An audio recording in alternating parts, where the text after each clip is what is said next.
All right, everyone, what's going on today? So for a little while, I've been wanting to put together a video to kind of show a rod being built from nothing and the basic steps, kind of to give a little help to those of you that maybe are going on a journey to actually build your own rod, or for just people in general, what it takes to actually build a rod, because it is a lot of work. It's very time consuming, but the reward of building a rod the way you want it outweighs all that. So I got my blank sitting here. I got all my parts prepped.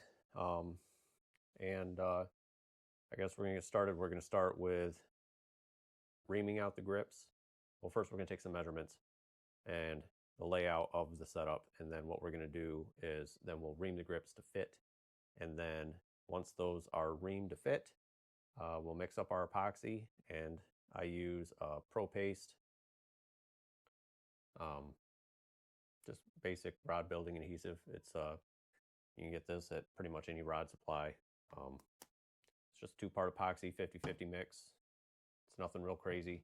We'll get that on there and get these grips set in place and lined up with the spine. I'm going to show you how to find the spine in this part.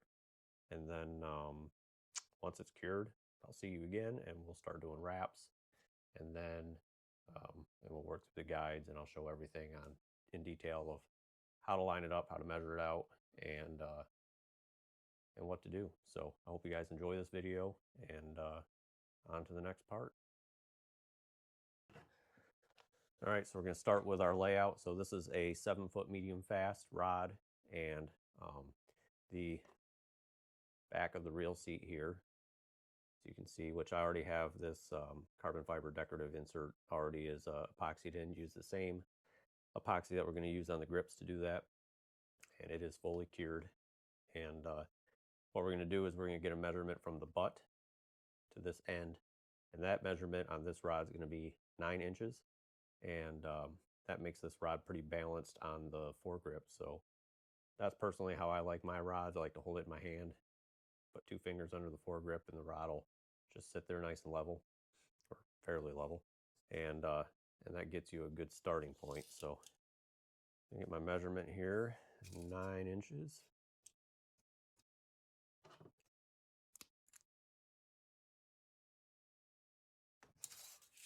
All right.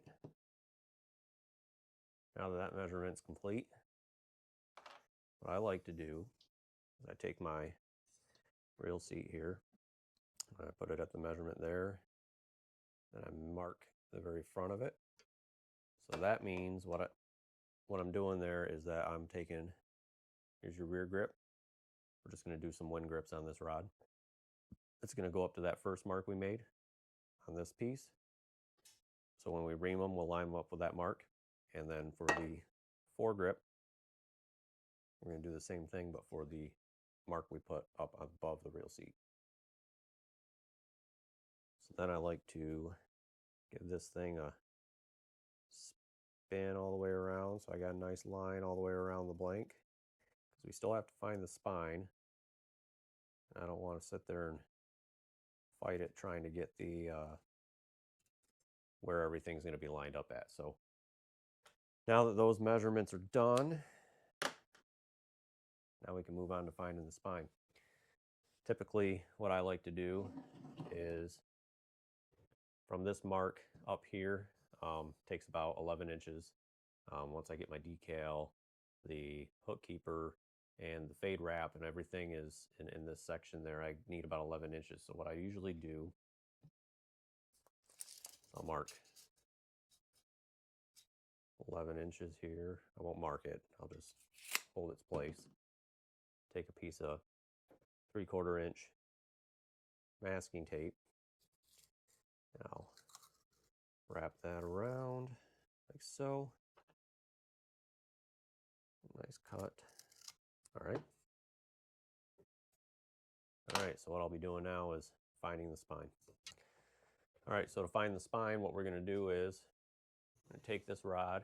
I'm going to put it right here on the table. I'm going to put one end on the table here, the butt end. And then I'm going to put this rod under a full, nice load right on my shoulder here. And when I spin this, it'll stop into its spot here where it's happy, and that is what you want to build on.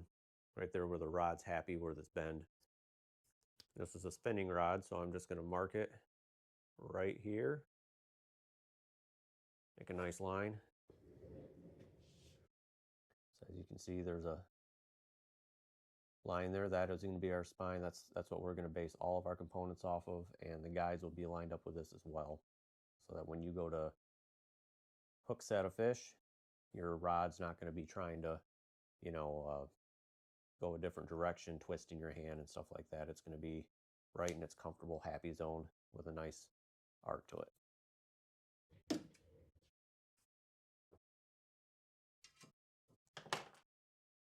All right, so now that we're done finding the spine, making our marks for where the layout of the grips and the reel seat are going to go, now we're going to ream the grips out, and I'll speed that up as I go. It's always better to take less than too much. So fit it up multiple times. You want it to be a firm fit, but you don't want it to be too tight, and you don't want it to be loose. If it's loose, you can work with it, but too tight's not a good thing. It's just going to make that material hard, stretch, and then you probably have a failure down the road anyways. So with it splitting, or just the material won't hold up to it. So we're going to start off by using our reamers, just a tapered fiberglass rod with a strip of like a sandpaper type material, emery cloth or something, whatever it is. And you're just going to ream these grips out.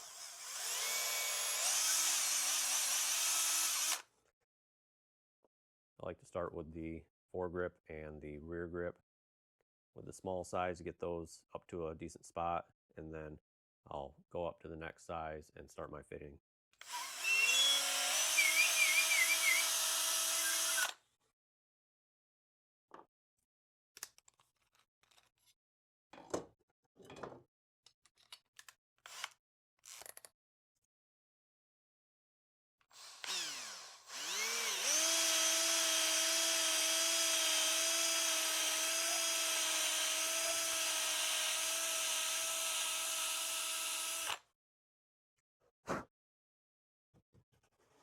All right, so I'm going to do my first test fit now, and hopefully we didn't take off too much.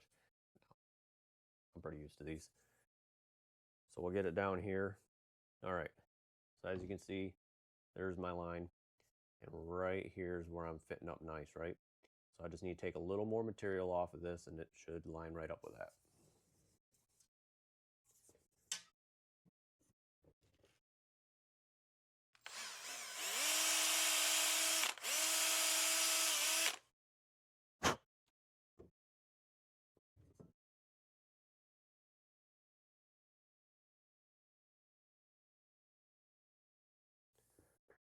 All right, so there we are. Nice fit right there. Now we're going to move on to the rear.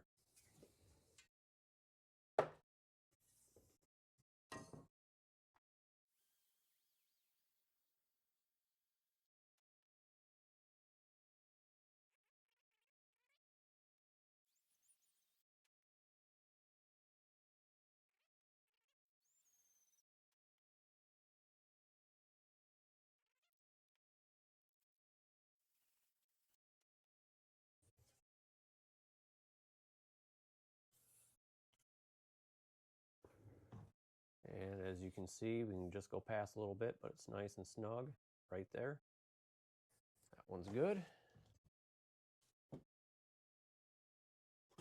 Last but not least is the butt cap, and that's already got a much larger hole in it. So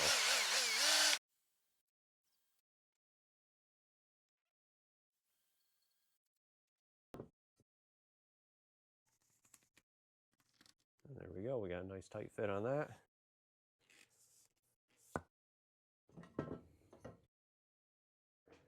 I'm going to be using these rubber winding checks to make the transition from the grip to the thread.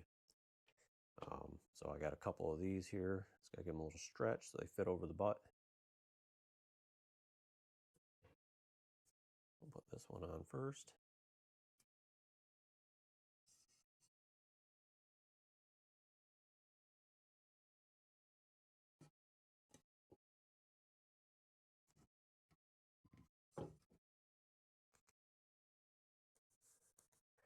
somewhat close to that grip. And we'll stick the back one on. And the last one will go from the tip down to the foregrip. But we don't need to install that till we're practically done. That'll be the last step.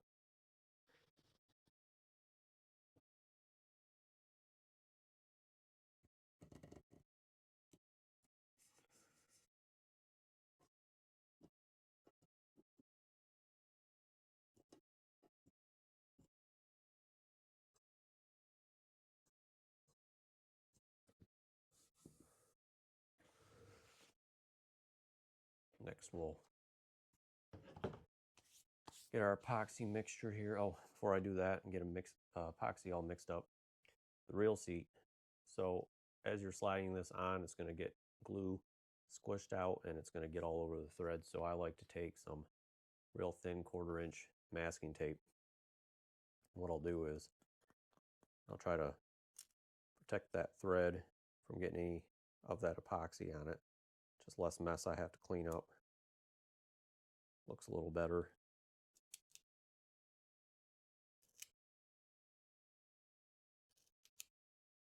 Some people don't do it. They just like to clean the mess up, but I'm just too particular about it. I don't like having a mess. Give it a couple wraps like that and it'll be nice and clean. I'll do it to the other side.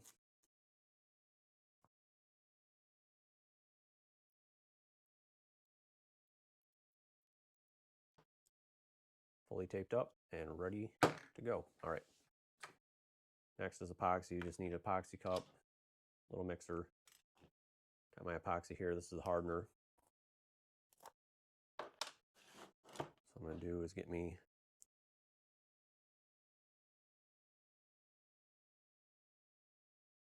a decent amount. Do this twice.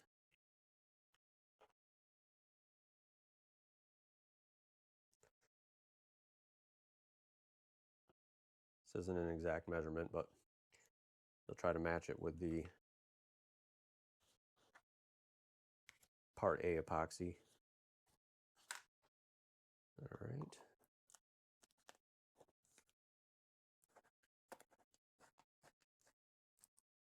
All right, next is Part A. And do basically the same thing.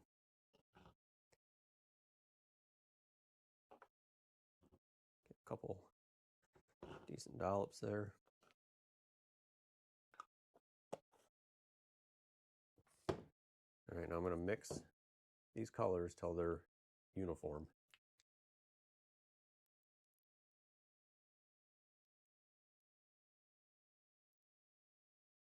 All right, as you can see, we got a decent uniform color here. Everything's mixed up well. And we'll start grip 1. Always put the butt grip on first. I like to put a little epoxy right down inside.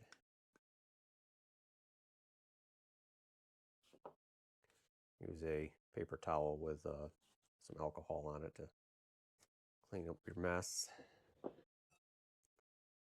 And now what we'll do, put some right here on the rod, all the way around.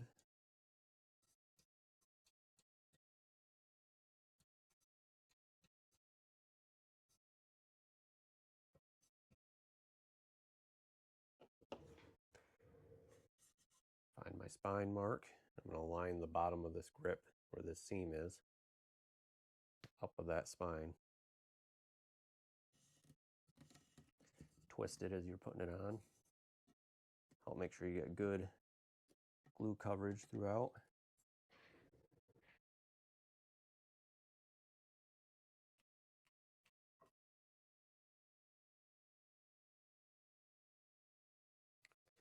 All right, looking pretty good. As you can see, I got a little bit of epoxy still out here. So what I like to do is I'll just kind of put this at an angle and take the excess off, like so. Put it back in the cup, clean it off, Now my winding check is ready to get pushed up against that.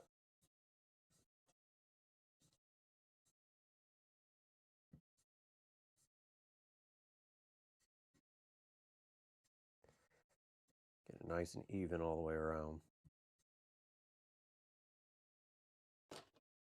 I'll take the rest off.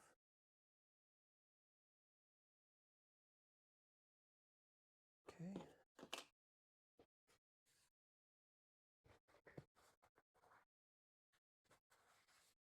Last step is a piece of paper towel. A little bit of 91% isopropyl alcohol. Get a good soaking on there, and then you can get all that excess off the grip and off the rubber, anything that might have got on the blank. Take your time.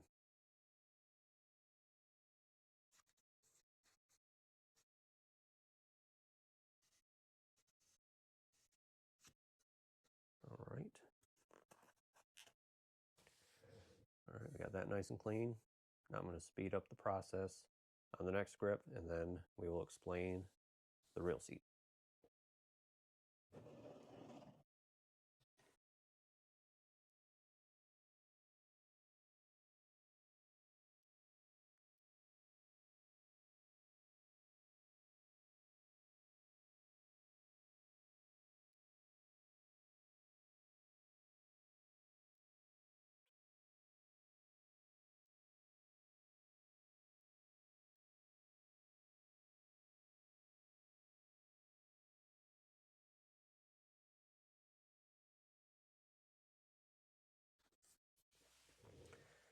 All right, so for the next step on the reel seat here, we have to arbor. So you're going to have room between this insert and the blank. There's going to be a gap. So we're going to use some masking tape to make that gap fit. It needs to be snug, but not extremely snug. You don't want to have to, force it on there. So what I like to do is I actually use a set of calipers. I'll stick them in here, get a measurement of the inside of that reel seat. And then I'll start my first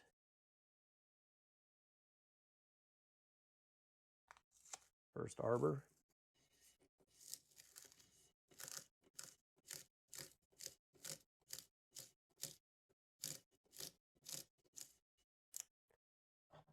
Check my fitment with the calipers. Still got more to go.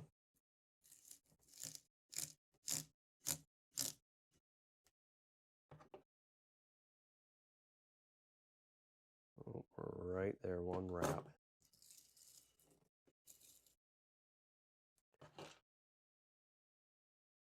And there we are.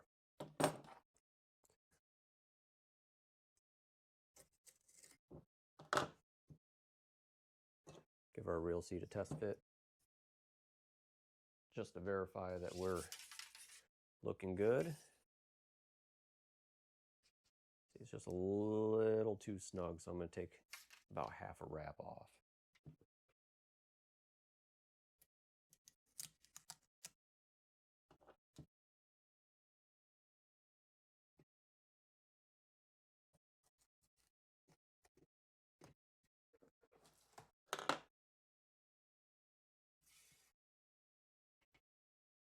Much better. All right. I'm going to speed up the rest of these, and then we'll epoxy it.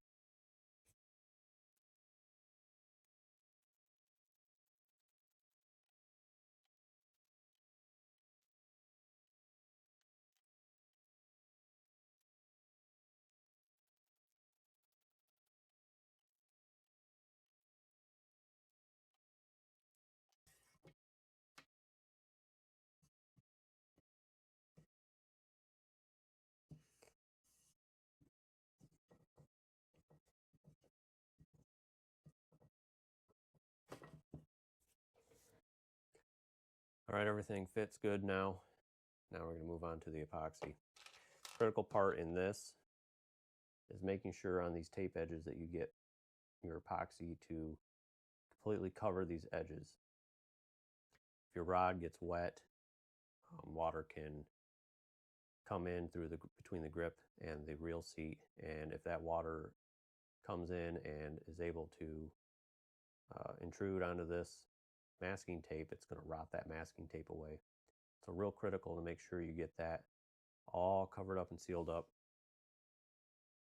Otherwise you're going to have problems down the road. So I'll get this all covered. And I just kind of push it off the edge and pull it back. And I usually can get it to stay nice and covered.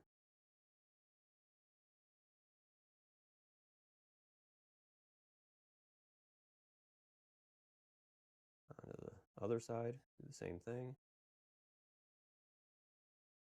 And we'll fill that gap.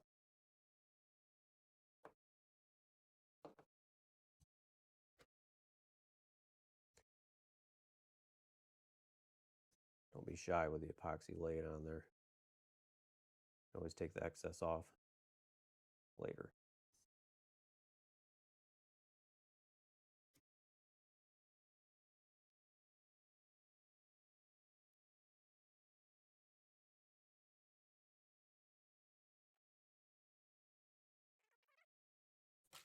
Start pushing that reel seat on. As you can see, it's already pushing some epoxy up on to where those threads would be. That's why we covered it with tape. I like to get fairly close, and then I'll take all this extra off, so I'm not dealing with it later.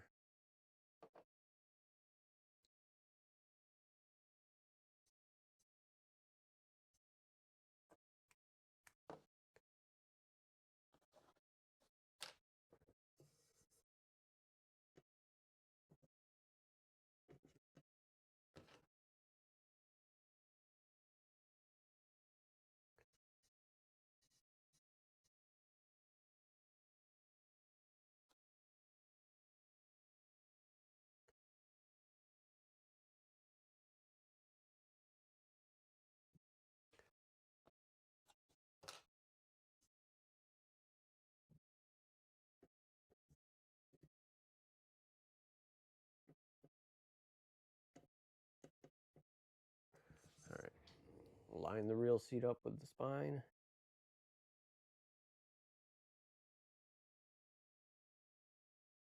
Realign that grip.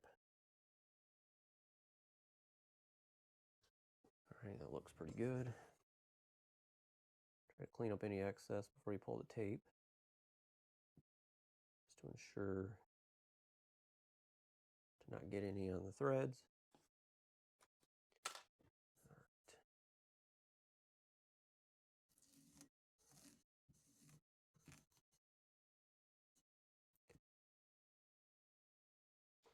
No epoxy on the thread.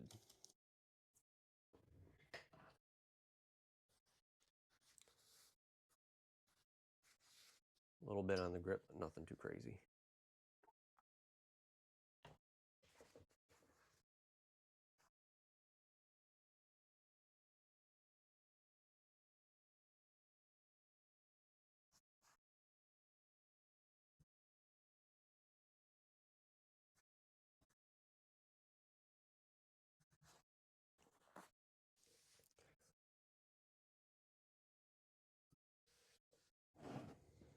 Last grip to be installed.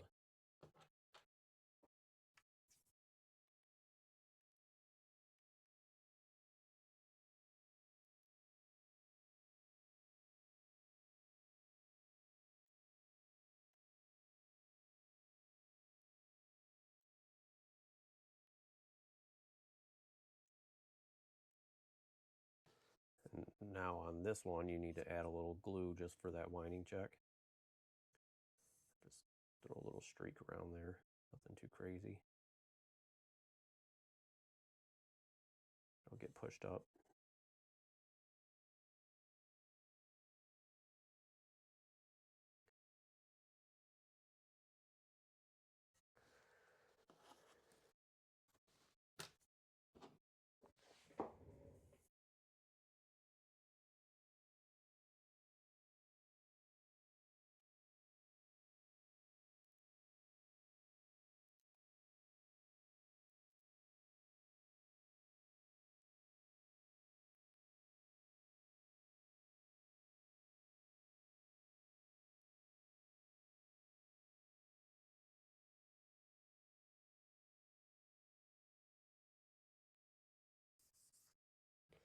All right, give the fitment one last final look. Make sure everything looks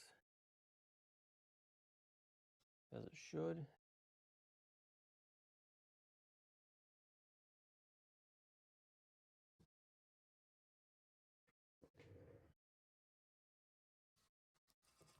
A little more cleanup right there.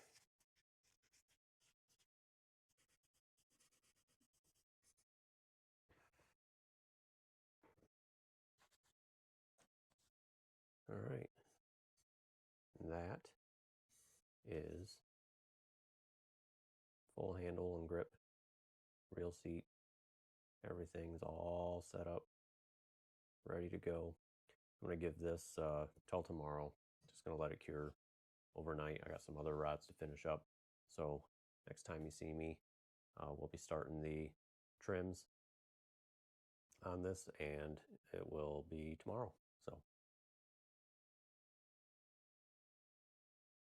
all right, we're back for the next phase. The grips have cured overnight, and I'm ready to move on to start the assembly of the rest of the rod. And I'm actually going to start by doing my guide placement, marking out where my guides are going to go on the rod.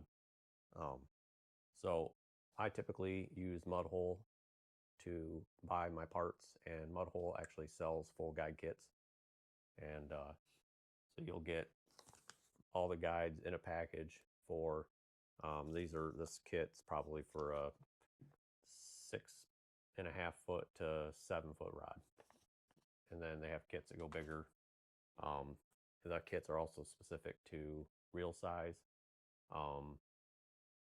They also come with a handy chart. So you actually have a good reference point for your guide placement. I've already went through and marked up some things and made notes because every rod blank's different. I always use Striker rod blanks, so not exclusively, but most everything I do is Striker. I do use some St. Croix blanks, and if there's something special that I have to do, I'll source that blank as well. So those guide placements will be different. Those rods load differently, and you'll find that out by doing a static test. There's lots of videos out there on how to do a static test on a rod. But basically, you're going to anchor the butt end of the rod. You're going to place your guides temporarily with tape or whatever you want to use to temporarily affix your guides to the blank, and you're going to put that rod under a load, and you're going to look at the line going through the guides, and you're going to use that line as what you that's what you put the load on, is on the line. And you want to see a nice even flow all the way through that rod, and you don't want big uneven steps. You want a pretty even flow. So when you're fighting a fish, the weight of the fish and the fighting of the fish is going to be evenly distributed on that rod blank. Really helps when you're trying to land a fish. Big head shakes, it'll help with that. So anyway, we're going to start with that. So first step is get my tape out, get my blank laid down here.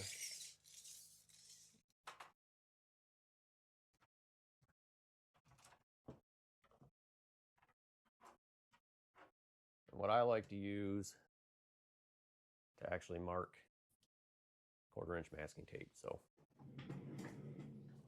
bring you down here.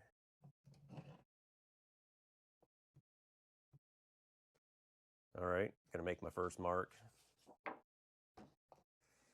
And it always starts from the tip, heading towards the butt. When you measure for your reel seat, it's from the butt to the back of the reel seat.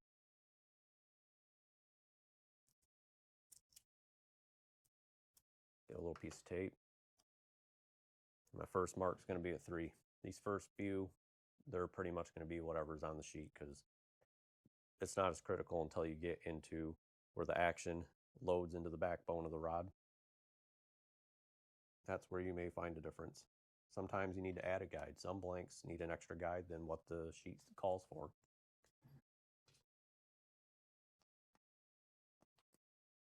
There was one at 3. Then we're going to be at 6.5.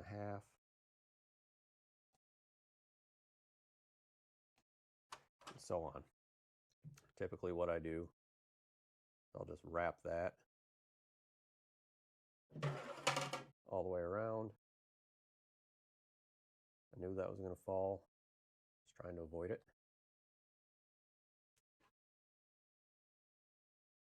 But as you can see, there's my 2 measurements right there. So I'm going to keep doing that all the way down the rod. Then we'll get it set up in the power wrapper.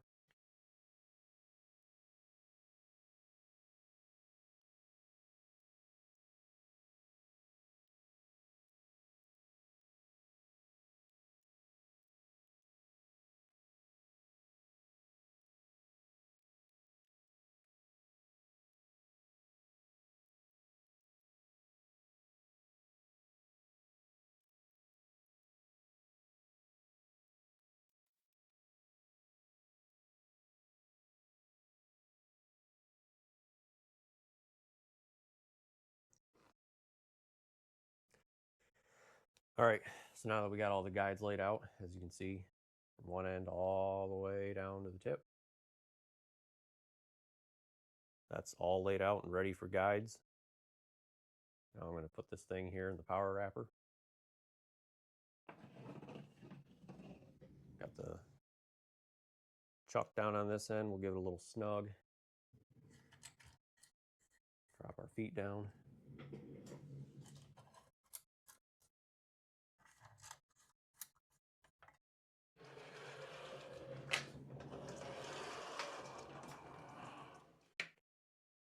Get all my tools together here.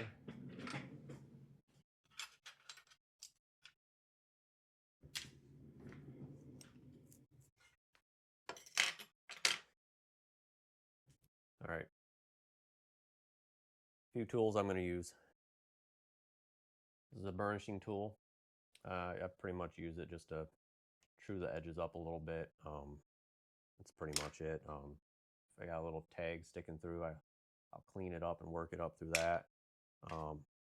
X-Acto knife comes in really handy for those trim parts. You pull them and cut them nice and tight to the blank.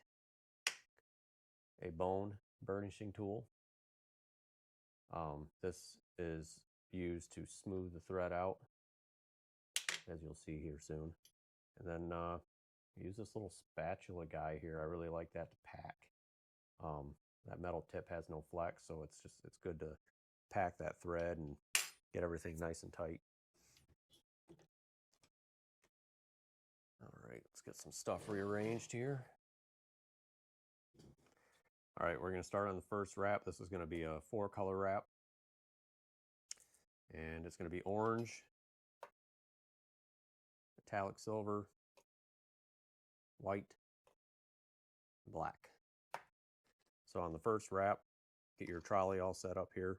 Gotta get your thread tension right. You want about a 90 degree before your thread starts to spin off the spool. And what I'll do on the first wrap, or every wrap that I start, I start it on the bottom side of the rod. That way all my transitioning from color to color where they cross over threads will be on the bottom side of the rod. It's not as visible. That way when you're looking at the top side of the rod, it's going to be a nice clean look. So we're going to go as close to that winding check here as we can. Go one around, but we're going to go on the back side of the first wrap. We're going to come up, then we're going to cross over. 1, 2, 3. And then we're going to wrap it, and it's going to go back over this tag and lock it in place.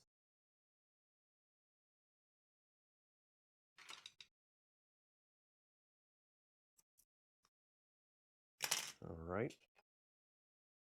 Now we got a little gap here between this winding check and the thread.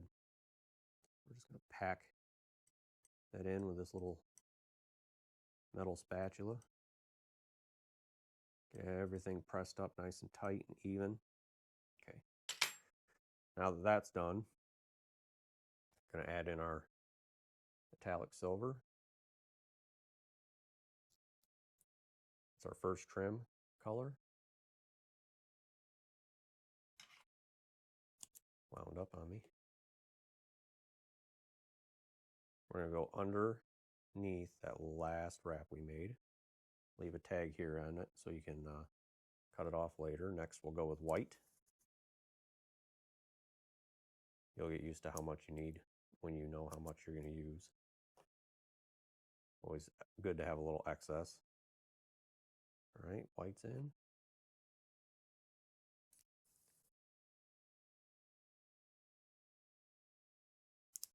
Last but not least, we got black.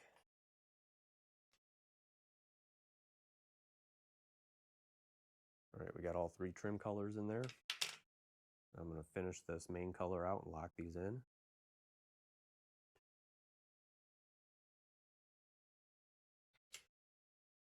Now we're going to pack all that back together, get it nice and even.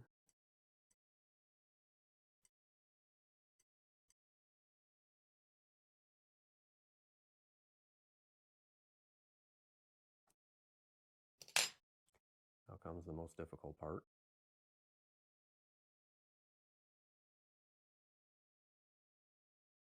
So I'm going to move the trolley over just a little bit.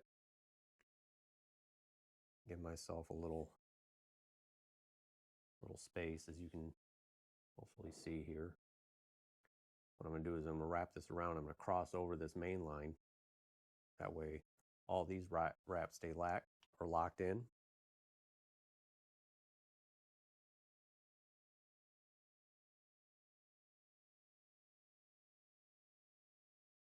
All right.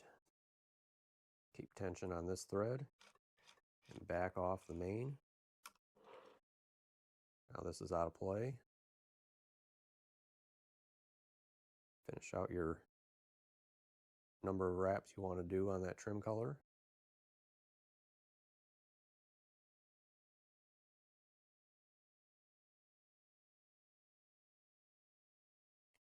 All right. Pack everything in so it's all even again.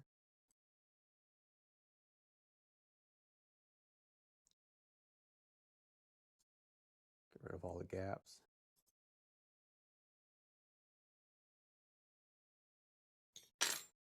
You'll take your next color, which is white. So cooperate with me. Now we're going to cross over that metallic silver. Pull it away a little bit. Cross over it. Get a little tension. We can let go of the silver now. Move it out of the way. Finish our white.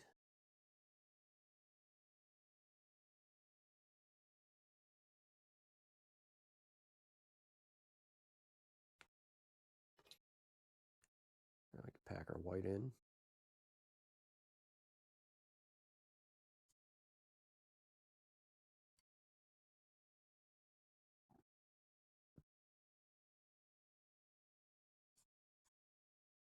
Take your time on this, because the more even you have it and the better you're packed, the better it'll look. Same thing, pull the white out a little bit, cross over the white with the black.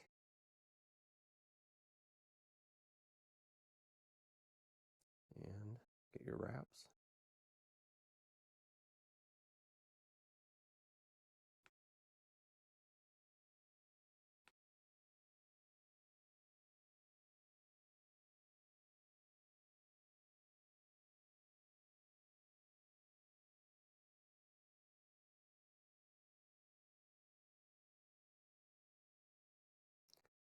Now I like to take this main line here and pull it up. Get it closer to those other wraps, other colors, so that when we go to put the orange back into play here, it'll be a smoother transition.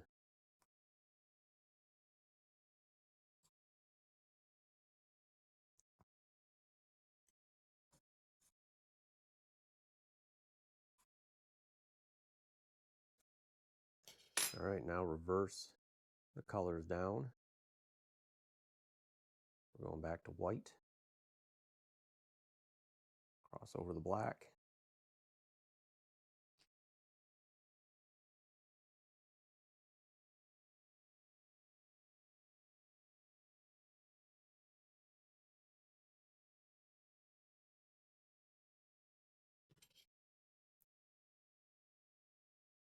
The white packed in.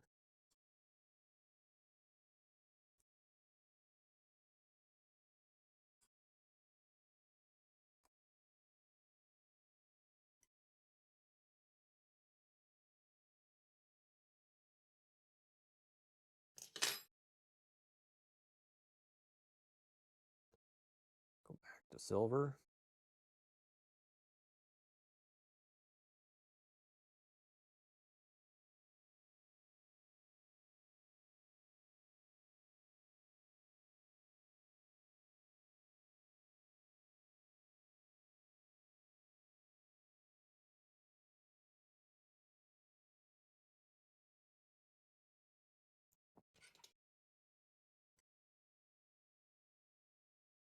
Get everything nice and packed.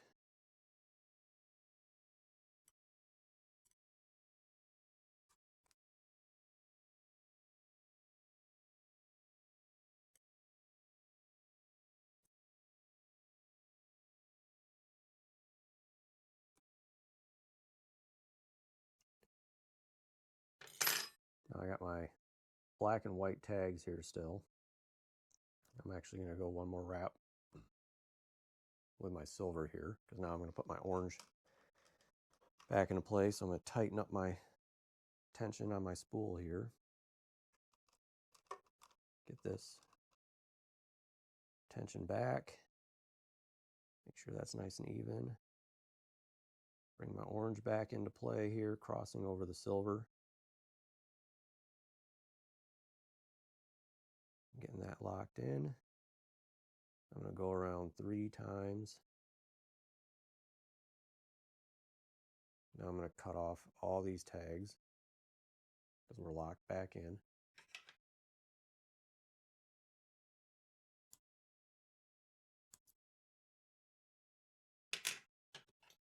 Give a nice light pack in on this.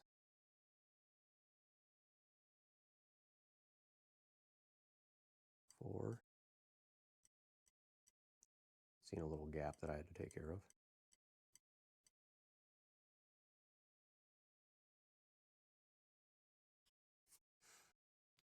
All right, now I like to use a piece of 20-pound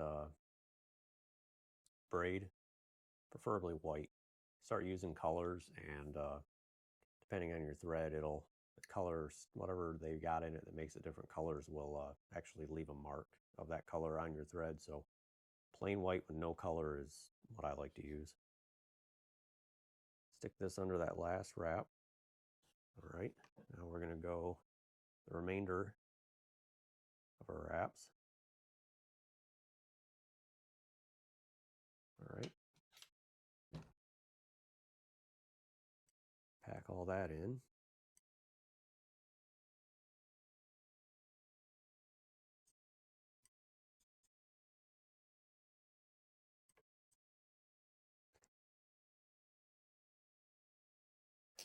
I'm going to take my finger and I'm going to hold that wrap down and loosen my tension up. Cut off a nice little length here. Pass it through my loop of my thread puller. Get my tension back. I like to pull my thread puller in until it's about to go in.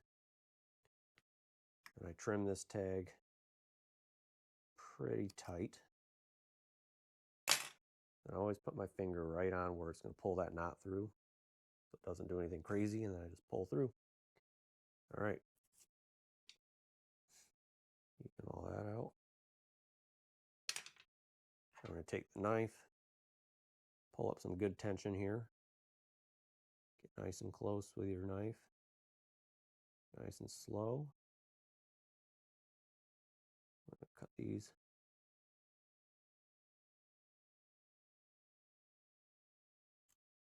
remainder threads. Now you're going to have those threads sticking through, so what I do is push that orange up over top of it all. Sometimes you'll still have one sticking through just a little bit. Hard to really manage, but I'll address that later. All right, next, get on my foot pedal here, spin my blank, take the burnishing tool and get my edge nice and even. Okay, and I'll take my bone burnishing tool and I'll flatten all the threads out in the transitions. That'll make everything look nice. Now I'm going to repeat the process on the next one here. I'm going to speed the process up so you guys don't have to listen to me talk. After that, then we're going to do one more of these in front of the foregrip, and then we'll be putting the hook keeper on and doing the first fade wrap. And I'll explain a little bit about the fade wrap. I mean, I guess I'll just explain it because it's interesting for people to know, but it's just a very time-consuming process. So let's get back to it and keep this moving.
All right, next step in this here process is to get some grinding done. So when you're, like, here's the hook keeper, drop shot hook keeper here.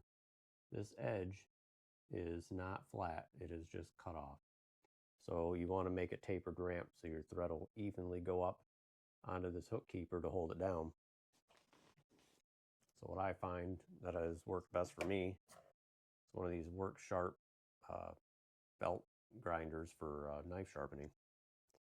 And I'll just grind these down and get a nice ramp on it.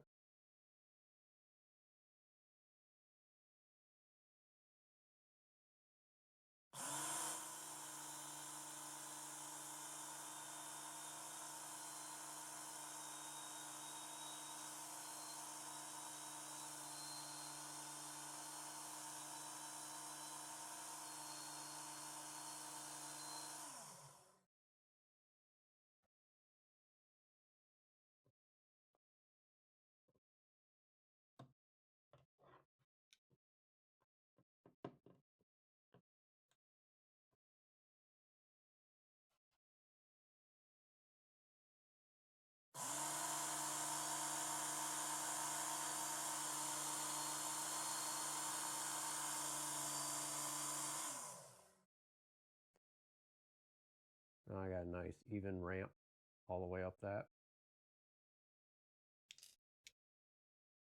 I got my tip.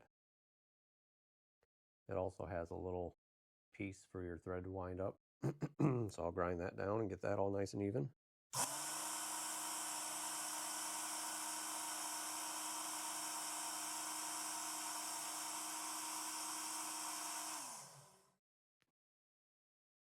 You can see there. Then I'll move on to my guides. I'll just speed this process up here. Well, I'll show you the first one. Try not to drop any. Here, one up in there. There it is.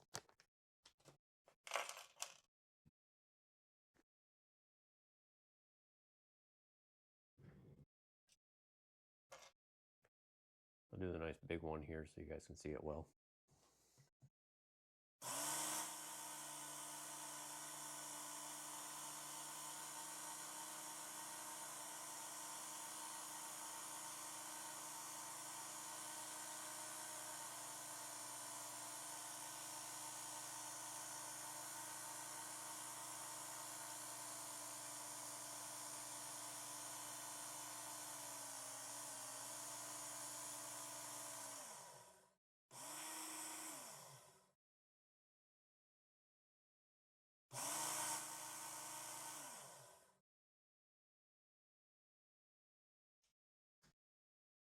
Now I got a nice even ramp on that, and I'll finish the rest of them.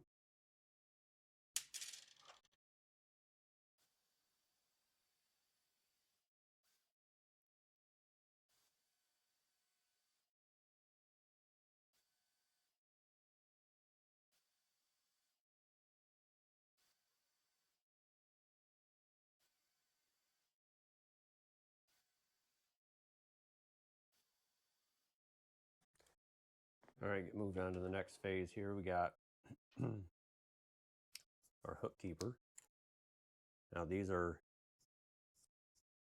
rod is part of a pair, and I already have the one all wrapped.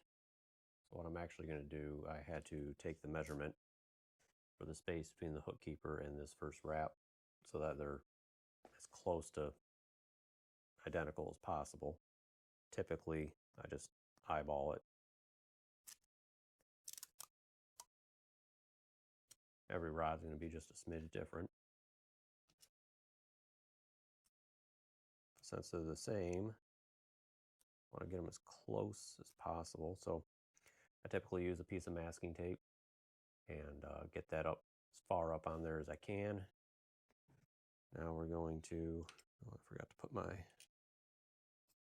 this is a reel seat alignment tool, and that will go on in place of your reel.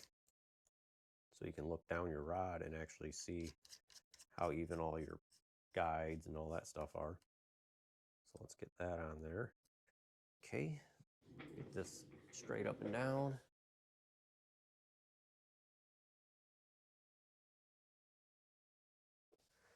All right, now that we got that aligned, now we can move on to this. All right, so I already made the mark where it needs to go. That's where my thread needs to be hidden. We're hiding it. I'd say right about there. Just kind of tack it down. Check it with that reel seat tool. All right, so I'm a little off. So we're gonna try it again.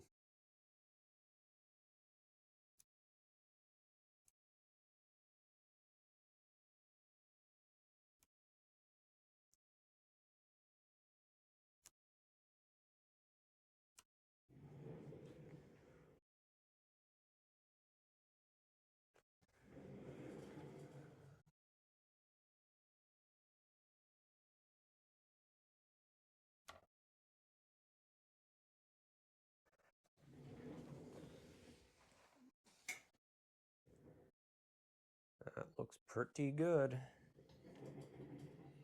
All right, so for this, I'm not gonna do anything fancy. I'm just gonna get nice and close. Make my wraps, just do it in the main color.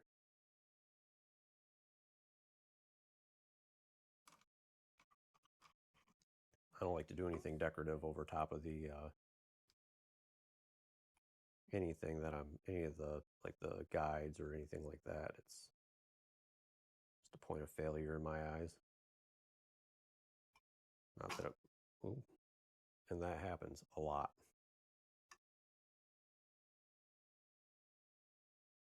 Try that again.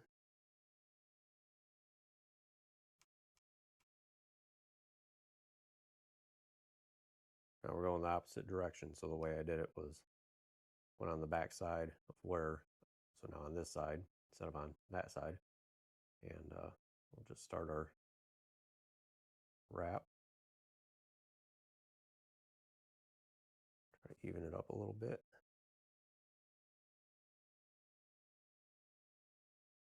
When you have nothing to go against and you're just out here in no man's land, it can be a little more difficult to make that be as straight as possible, but it is possible. Cut the excess off. Start working our way up that ramp we ground. I like to just kind of hand wrap it for the beginning, especially on these hook keepers because they're a little bit thicker. And then I'll get with my power wrapper here and start going. Get up to our tape. Peel our tape off. And we finish our wrap. Okay, now we're going to stop here and do a little bit of packing because I got some gaps here. I don't like that.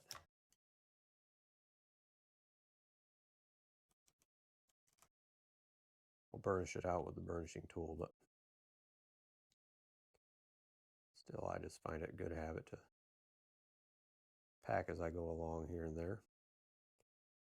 All right. Lost my thread puller.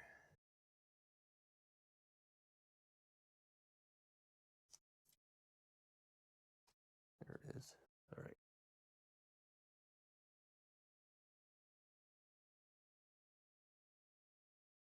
Finish out our wrap here. Get right up to that neck of that thing.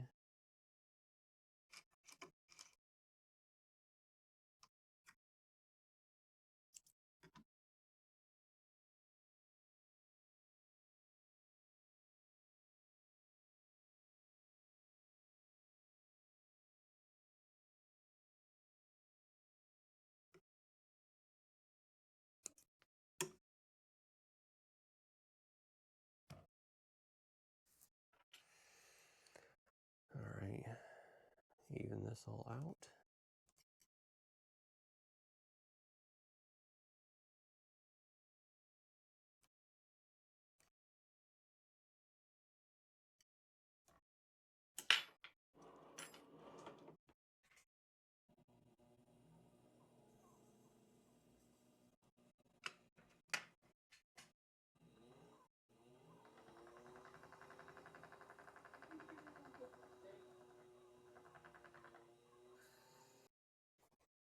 All right, now that we're done with the hook keeper, now we're going to move on to doing the fade wrap. And for that, you'll need a couple of thread bobbins, because we'll be crisscrossing as we go down. And I usually do an 8 count, so that'll be 8 wraps of one color, 1 of the next, 7, 2, 6, 3, and so on down the line until you get 8 of the second color. In this case, we're going to start with black. We'll end with orange. And I'll walk you through the first couple here, and then we'll just speed the process up through and go from there. So I already have this all set up, so I'm just going to go right next to this orange here. My crossover, get one wrap around here, and I'm just going to use a piece of tape to hold it.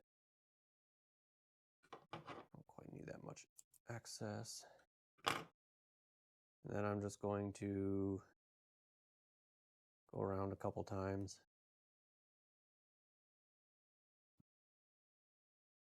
Pull my tape back off.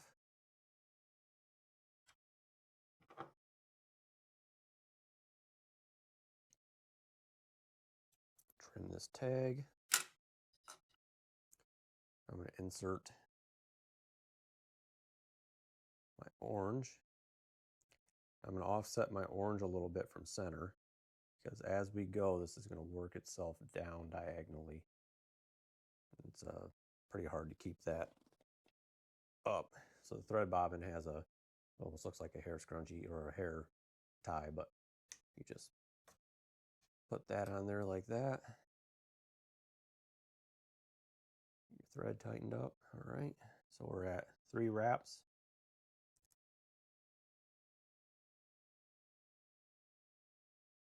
So I like to go to 7. Then for the 8th time around, I'll be packing in my thread.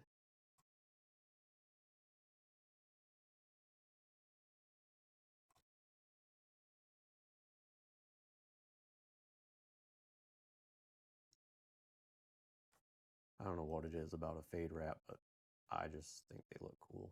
And they just add a nice little touch to the rod. They're not super flashy. They're not super difficult. But they are time consuming. All right, so we got 8 wraps of the black. Now we're going to use the orange. So what we're going to do, pull our orange down here, and we're going to cross over the black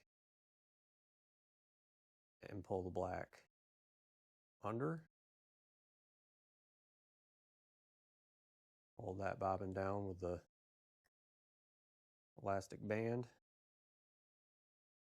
So we did 8 on the black. Now we're going to do 1 orange. Okay, 1 orange.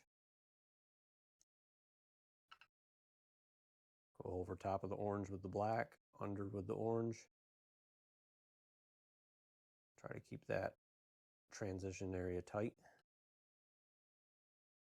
It's not going to be perfect. Like I said, it's just going to keep walking down on you. Now we're going to do 7, so I'm going to do 6, and then the 7th one I'll pack it.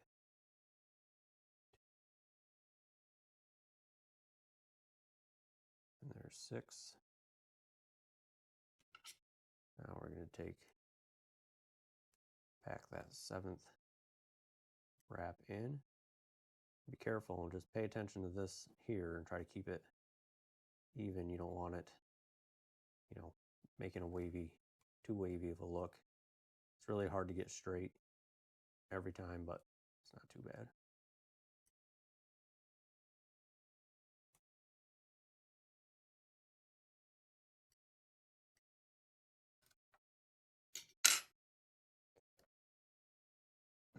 cross over the black with the orange, under with the black.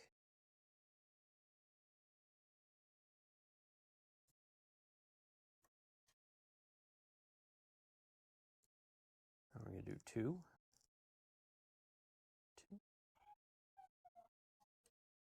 And now we're going to cross back over with the black, under with the orange.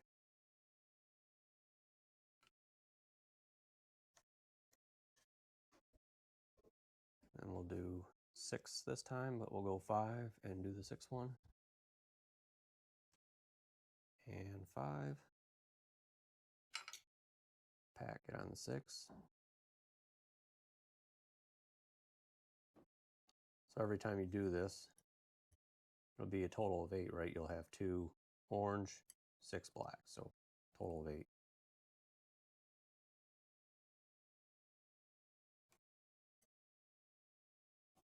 You hear the little guy getting his bath.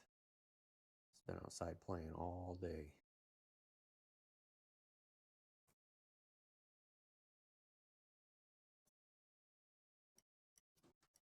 All right, we're going to speed this up here, and then show you how I get my distance between the first fade wrap and the second fade wrap.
All right, so last little touch I'm going to put on this piece, I'm actually going to put some silver in here. So what I'm going to do is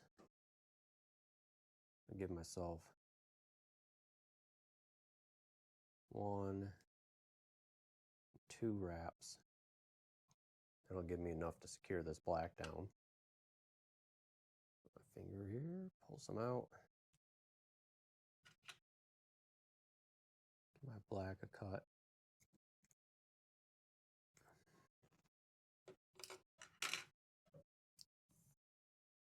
Don't need as much of a length on this because it's only going to be 1 band.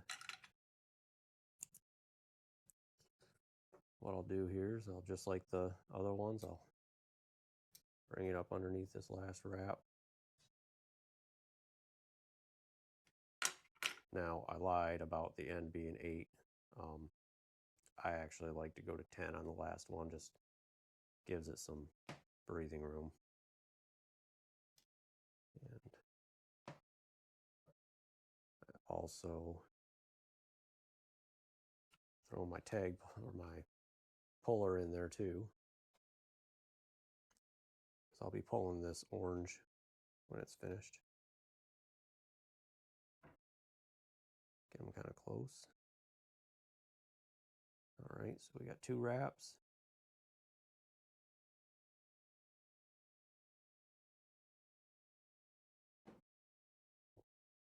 All right, we're on 9, so the last one's going to be our packing wrap.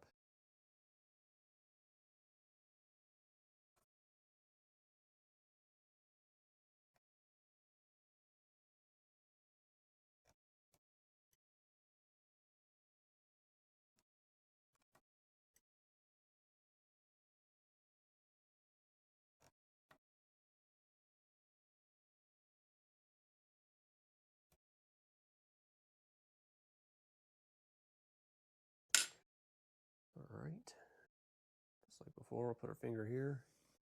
pull us out a good length, cut us a tag, stick it through puller.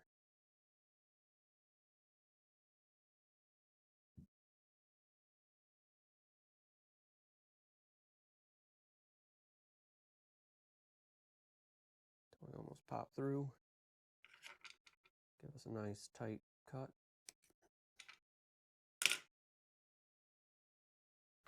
Pull our tag in. All right. That's happy.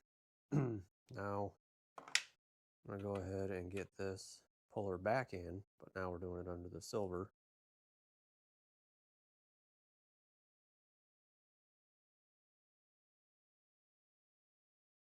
This could be a little temperamental.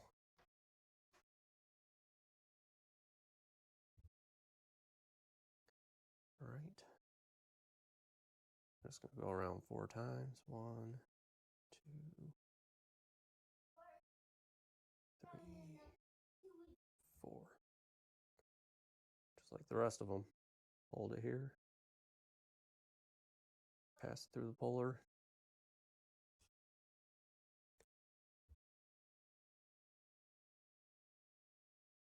And this one I'm not going to cut.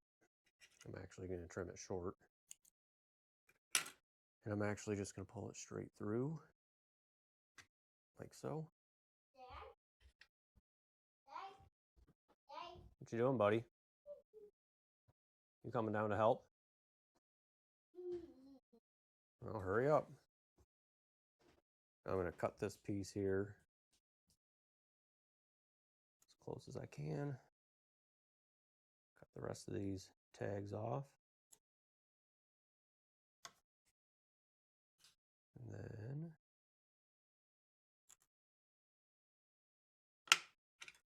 hide those little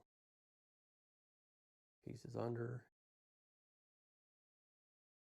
Got a little bit of a cleaning.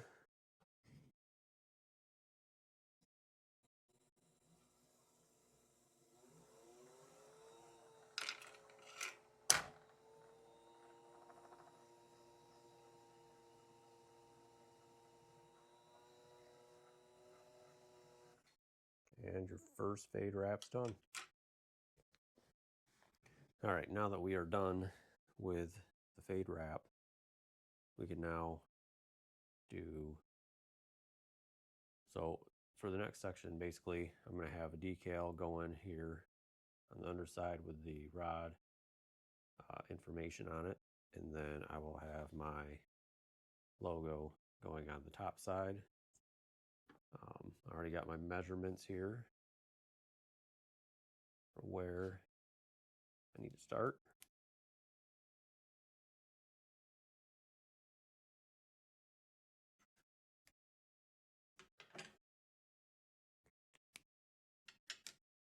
I took that measurement off the other rod, and it looks like it'll fit perfect. So this one I'm going to go opposite with the silver here. We're starting there, since that's where we ended. Take my piece of masking tape here.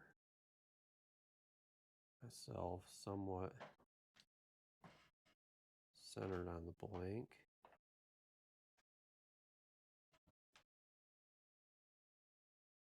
Tape that down. It'll just come straight out. Tape this end down. And then we're going to start with the orange. Just barely hide my mark.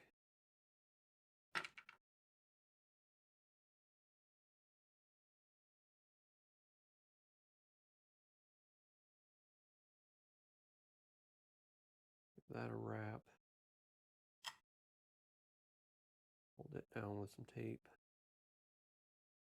All right, so we're just going to give her 2 rounds.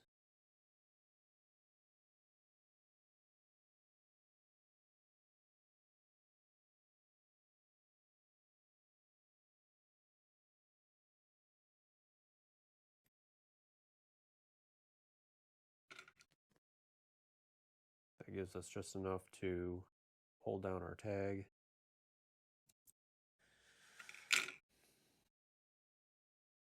Now we're going to add our black. The same thing as the first wrap. We're going to offset it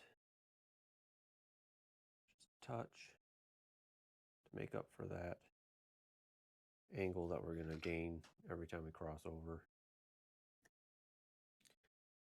All right, so we got 3 wraps. We're working on number 4. I'm actually going to try to straighten this out a little bit.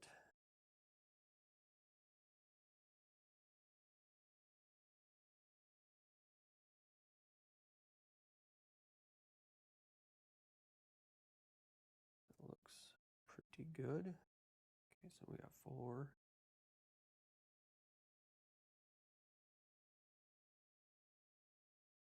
That's number 9. So we're going to pack a little bit on the 10th wrap.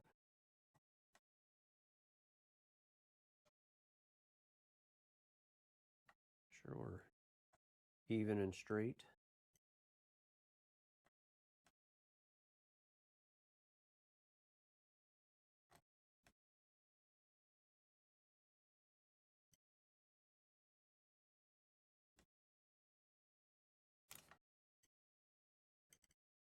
Careful with those slips, they'll ruin your day.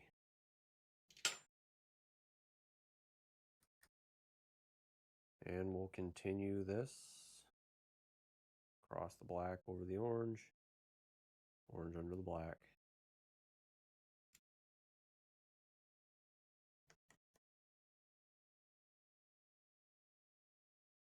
Wrap the black once.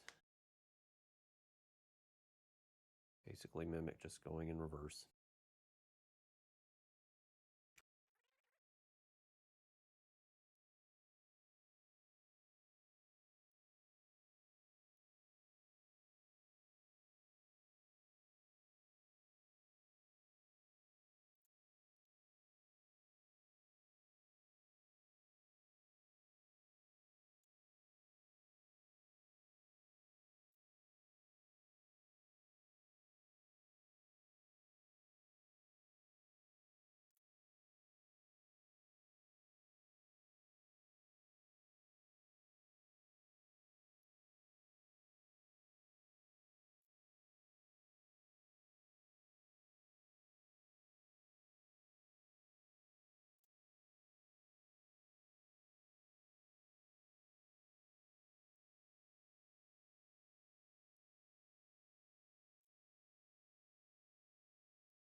We're not done here, so what we're going to do now is to using the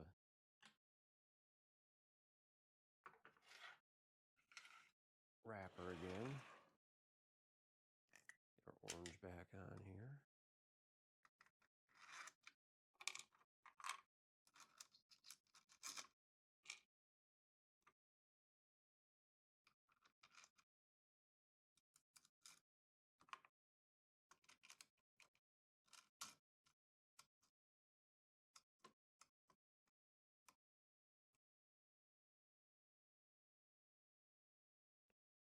Get it all threaded back through.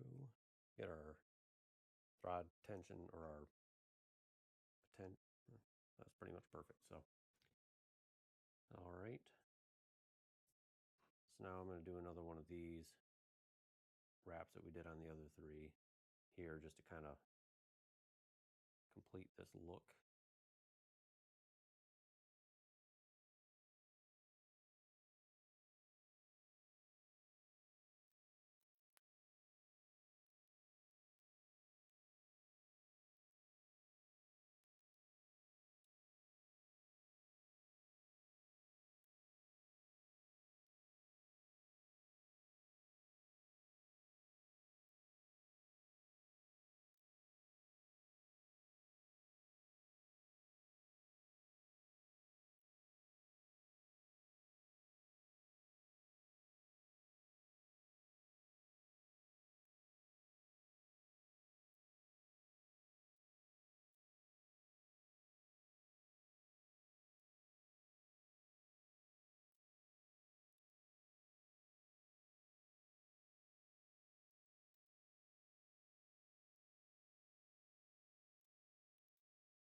All right, now that we're done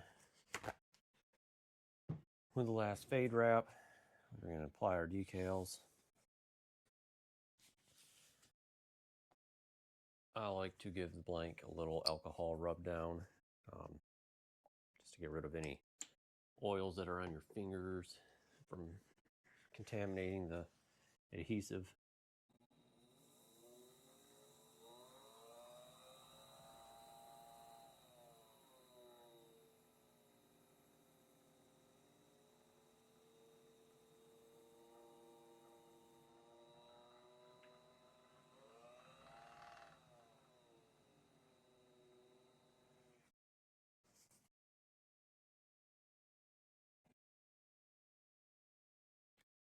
All right.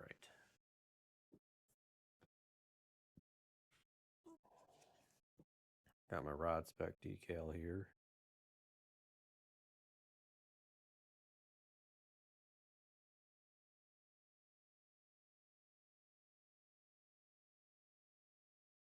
Takes a hot second to get off sometimes.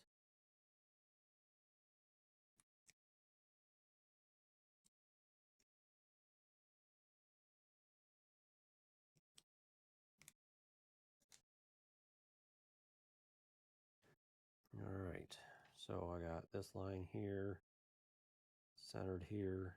Here's my hook keeper.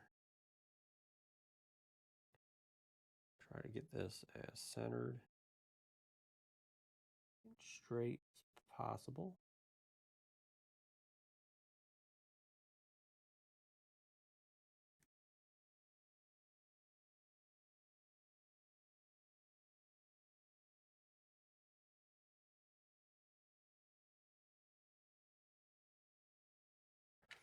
I like to use my burnishing tool to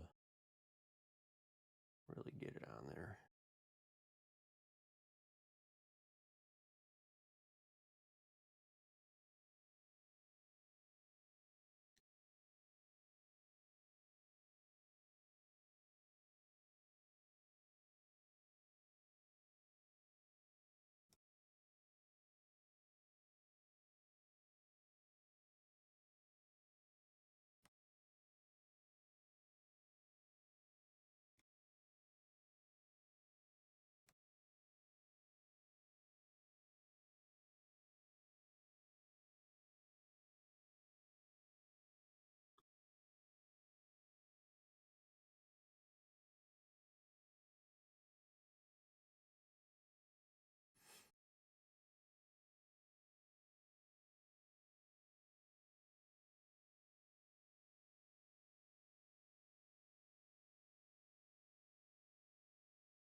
we're just going to verify that our sticker is set nice,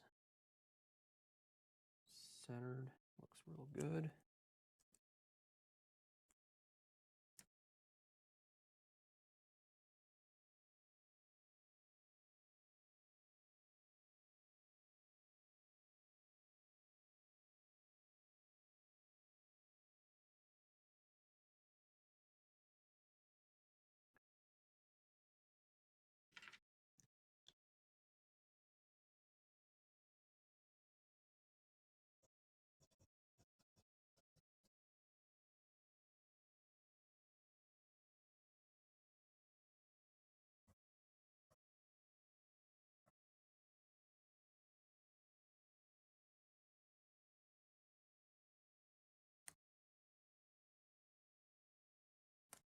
All right, and that is the end of that. Next will be guides. I'm going to cut it short here for this evening on this rod. I got another one that needs epoxy put on it. And I'll pick back up on the guides tomorrow, but that looks pretty good. All right, we're on to the next step, and that'll be putting the guides on the blank. So we've already prepped the guide feet, ground them down so they had a nice smooth transition, and I've actually modified a little alligator clip here, put some heat shrink wrap and kind of curved it a little bit so it fits around the blank, and that's what I use to hold it down. Some people use tape. This is just faster for me. So I get my rod lined up with the reel seat and line everything up. Clip this guy on. Check to see how off I am.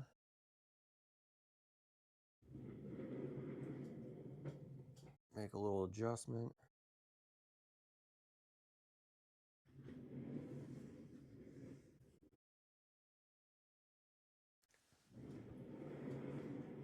Too much adjustment.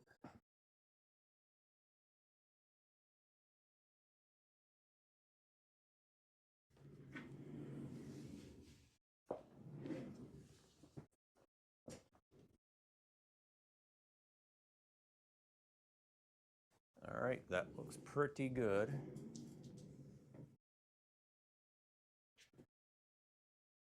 So what I did was I actually got a measurement off the very first wrap we did down at the butt.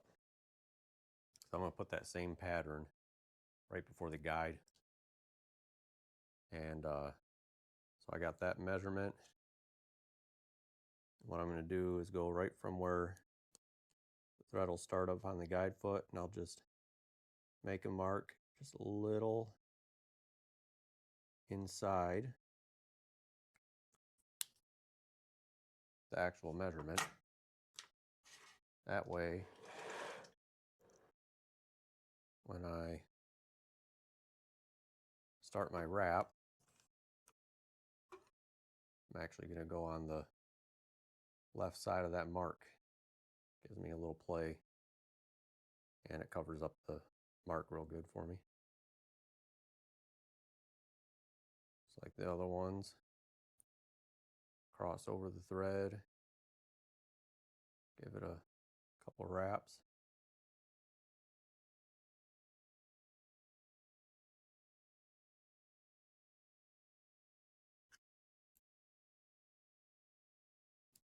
Cut our tag off.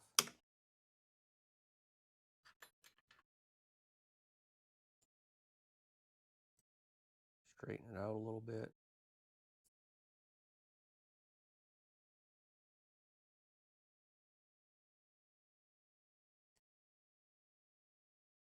Obviously, you don't have to do all this fancy stuff. You can just get yourself close to the guide foot and take your main color up. That's just how I like to do it. I just think it looks good. So we'll start with our trim colors again. Silver,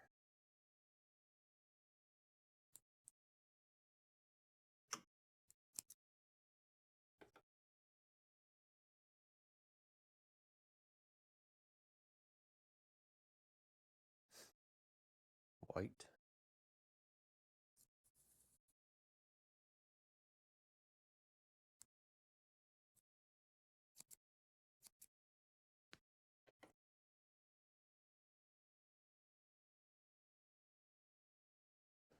I finally went and put a new black spool on my carriage here.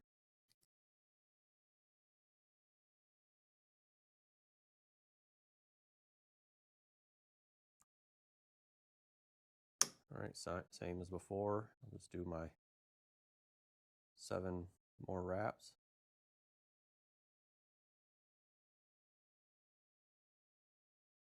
Tack the 8th.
Straight. Now I can burnish this.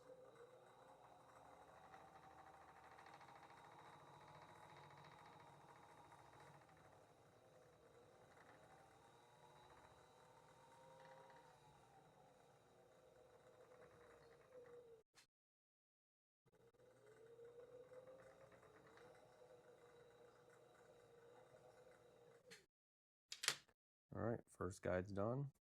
Now we're going to speed up the process for everything else till we get to the end, and then we'll put the installation of the tip top on.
All right, so now that we are finished wrapping all the guides throughout the rod, time to put the tip on. For the tip, we use Tip Top glue, and I usually cut little slices off and just get these little chunks here, and I just take a X-Acto knife, and what I do is I cut a piece off that's about as big as the tube, and I'll cut that piece slide it down inside there, and then I'll cut another sliver and kind of pack it in there to fill any of the voids. And then I'll heat it up till the glue is liquid. Then I'll stick it right on the tip there.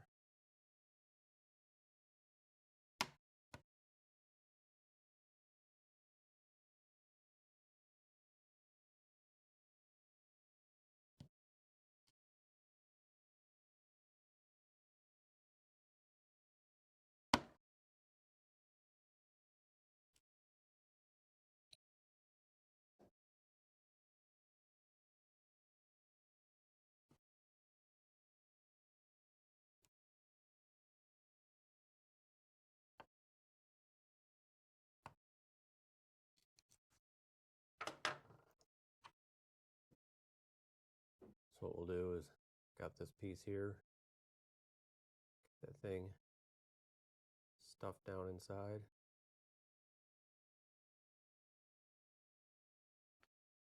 My second little piece here. Try to weasel it in there with it.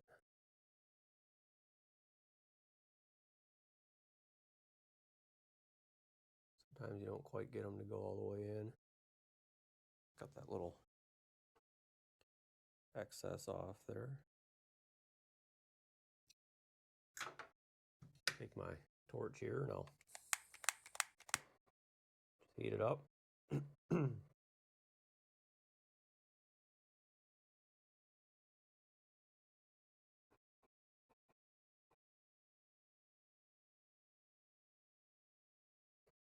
Usually starts to bubble out the top.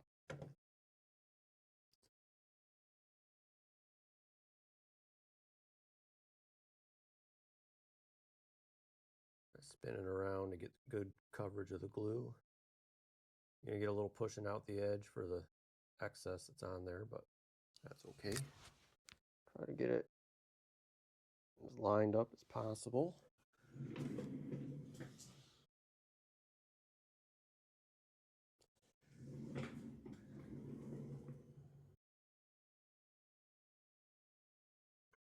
All right. Let that harden up just for a second, doesn't take much. Take my tweezers here and feel that little chunk of excess out of there while it's still a little soft.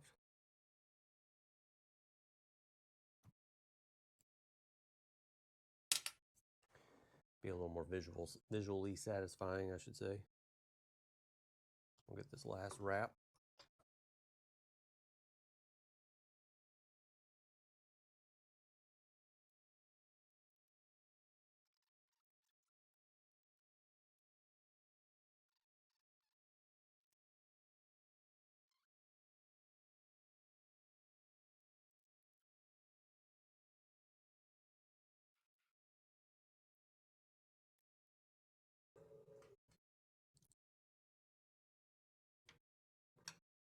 All right, got that all happy. All right, so now we're done with the wraps. Last part is to throw some color preserver on that. My wrapper motor is actually starting to take a dump on me, so I got a new one ordered. So I'm not going to be able to finish epoxying this rod and all that till next week when my new motor comes in. So we will pick the video back up when that new motor is installed and I'm able to get some color preserver on this thing and start some epoxy work.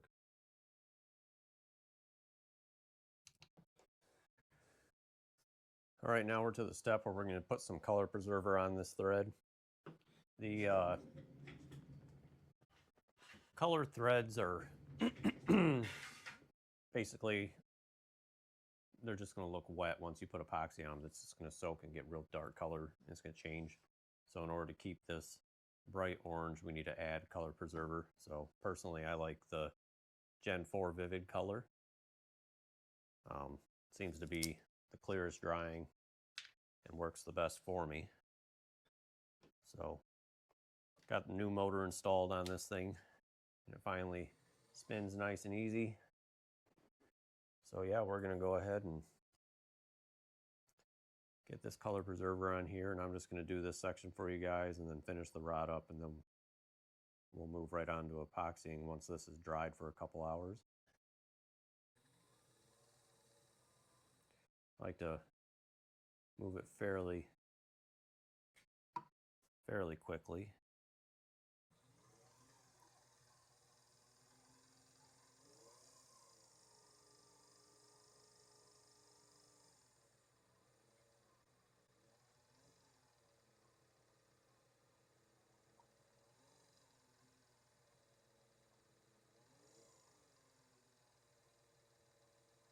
Let that thing soak in real good.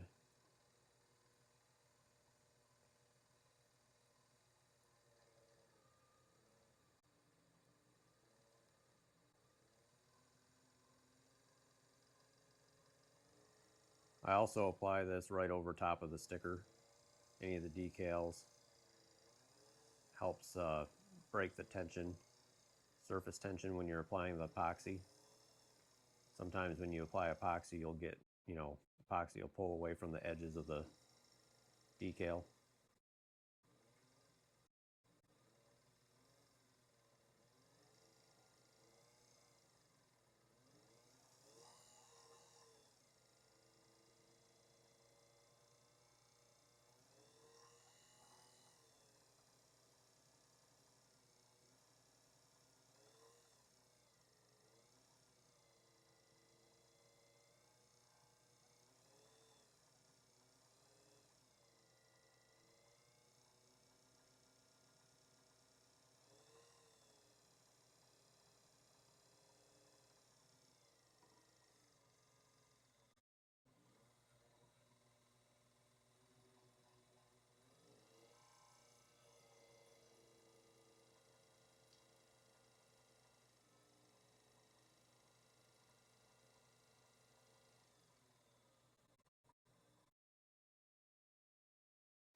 Sometimes you'll get little air bubbles. I'll just take my torch here and pop them.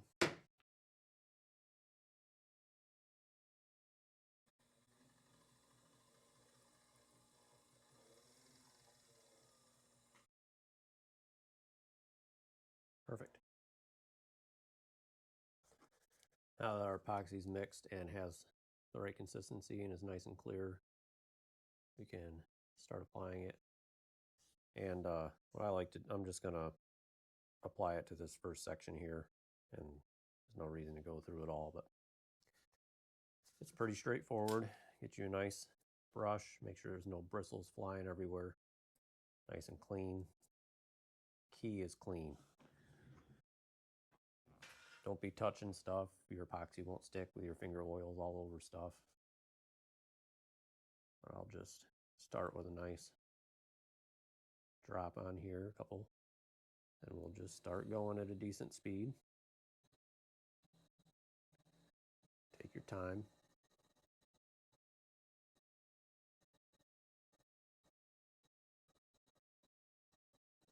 Just push a little bit up on the winding check so it's kind of got a little ramp going up.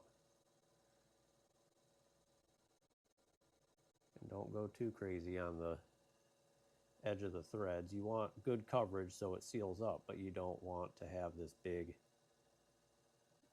blob sticking out there. But thin coats, nice and slow.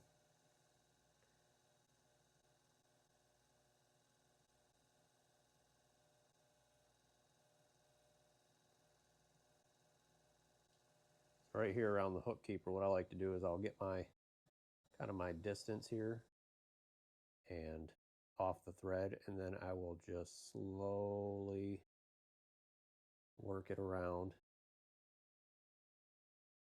You want to keep constant rotation on this. I mean, you can stop for a few seconds and you'll be fine. But I want to keep constant rotation on the rod blank itself so the epoxy doesn't settle down in the low spots. And then you want to make sure your epoxy gets in everywhere around this around this hook keeper, and it'll be the same for the guides, because what you want is any open holes to get sealed up.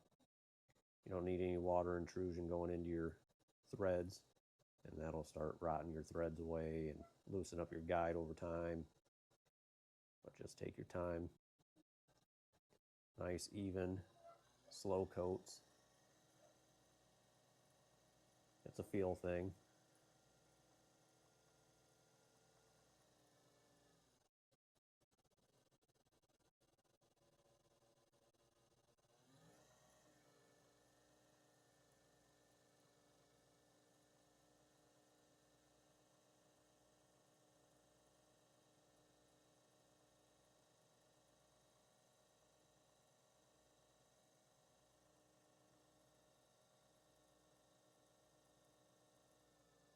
Now, the first coat of epoxy is not going to look, perfect. You're going to have your transitional spots where threads wrap over each other, and these outer edges will look a little like you didn't get enough coverage.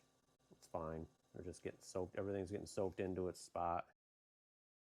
And once you've applied that epoxy, I like to take my torch here and I just nice and light get rid of any little air bubbles that might have got in there.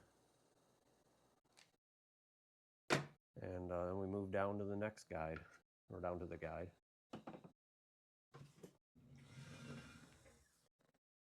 This rod is going to get ashes on it, so I save that till the end. I'm not going to go through that. I have a video on here that shows how to do it. So if you want to learn how to do that, go ahead and look. But basically, you're just going to do the same thing throughout the whole, all the way down the rod. Take your time. Don't rush it. Don't just glob it on here. Because once you get a bunch on there, it can get hard to get it off. Or you can make a mess.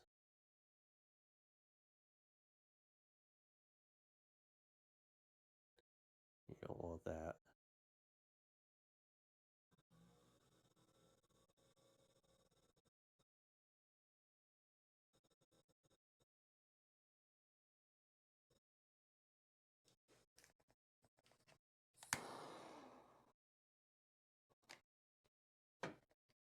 And that's pretty much it.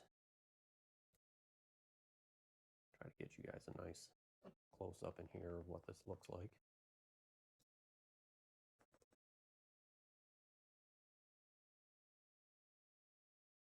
Just try to get nice even coats. You're going to do that all the way down till the end, and probably reapply those to 2 or 3 more times. Just depends. Typically 3 coats is more than enough, but all right, well, that pretty much sums up building a rod. Tried to set this up from start to finish for you, and give as much information throughout as I could, and I hope it helps. Main keys are take your time. If the thread doesn't look good, cut it off, do it again. It's not going to hurt nothing. Once it's in epoxy, it's set. I mean, you can take stuff off, obviously, with some heat and a razor blade, but try to avoid that if we can. So, yeah, thanks for watching, and hope if you ever decide to go on this adventure, it goes good for you.